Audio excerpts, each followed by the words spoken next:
Today's word is titled Fear That Becomes Faith. I'm Bruce Long, and I'm standing in for Geddes Kerr today with Geddes' weekly word.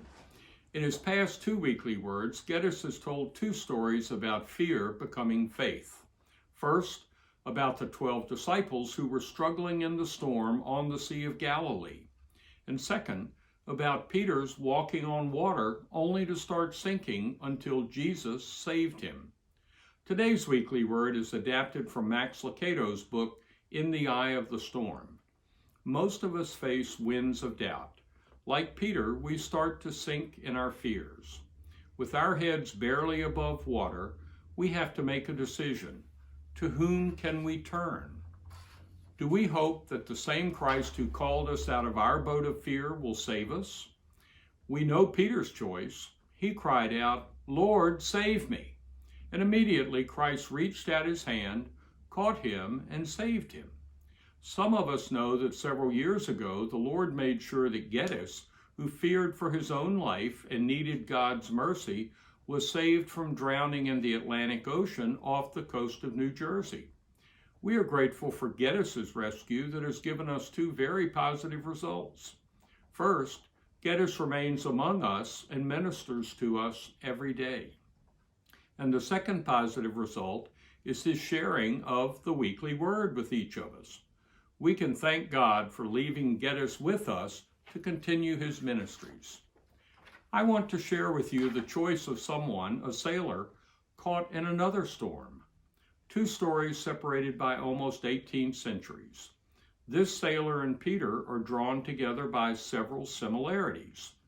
Both made their living on the sea. Both met their Savior after almost a 9-hour battle on and with the sea. Both met Jesus in fear and then followed him in faith. Both walked away from their boats and became preachers of the truth of God. You already know the story of Peter, the first sailor. Let me tell you about the second sailor named John. John had sailed the seas since he was 11 years old. His father, a master in the Navy, had trained him well for a life in the British Royal Navy. Yet, while John had gained experience, he lacked discipline and ran with the wrong crowd. Although qualified as a naval officer, his behavior caused him to be flogged and demoted. Shortly after he turned 20, he left the Navy and made his way to Africa to serve on a ship, the Greyhound, in the lucrative slave trade. John ridiculed the morality of people and poked fun at those who were religious. John made jokes about a book that would eventually reshape his life. The book's title was The Imitation of Christ. With the exception of the Bible, no Christian writing has had so wide a popularity as this book. He was scoffing at this book being read by a fellow sailor before their ship was caught in a vicious storm in the Atlantic Ocean.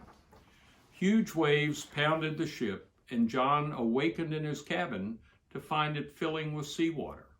John went up on deck and discovered that one side of the ship had collapsed. Normally, this would mean the ship would sink, but the cargo was buoyant and the ship stayed afloat. John helped to work the pumps all night, and for 9 hours the sailors struggled to keep the ship from sinking. John seemed to know it was a lost cause. He and the other sailors were ready to die, and John, on the water-soaked deck, pleaded out loud, "If this will not do, Lord, have mercy on us all." John did not deserve mercy, but he received it. The Greyhound and the crew survived. John never forgot God's mercy. He returned to England, where he became a prolific composer and a powerful preacher. You have probably sung one of his songs many times, and I know that right now many of you know where this is going. The song goes like this: "Amazing grace, how sweet the sound that saved a wretch like me. I once was lost, but now am found, was blind, but now I see." You know the songwriter, John Newton, and now you know his story just as you know Peter's story. For nearly 50 years, John Newton filled pulpits and churches with the story of the Savior who meets us in the storms of our lives. A year or two before his death, people urged him to give up preaching because of his failing eyesight. What? John explained. Shall an old African blasphemer stop when he can still speak? He would not stop. He could not stop. What had begun as a prayer of fear resulted in a lifetime of faith. In his last years, someone asked him about his health. He said, "My powers are failing, and my memory is almost gone. But I remember two things. I am a great sinner, and Jesus is a great Savior." So what more do you and I need to know? So what have we learned today?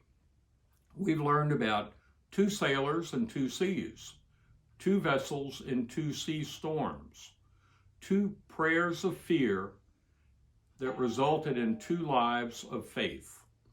Uniting Peter and John is one Savior, the Son of God, who walks through hell and high water to extend a helping hand to someone who cries for help. Thank you for tuning in to hear the last installment of Fear That Becomes Faith. We are now in the season of Lent, and in his next weekly word, Geddes will have a Lenten devotional. Until then, may God be with you on your own journey of faith through the season of Lent. And remember, asking for help can have life-changing results.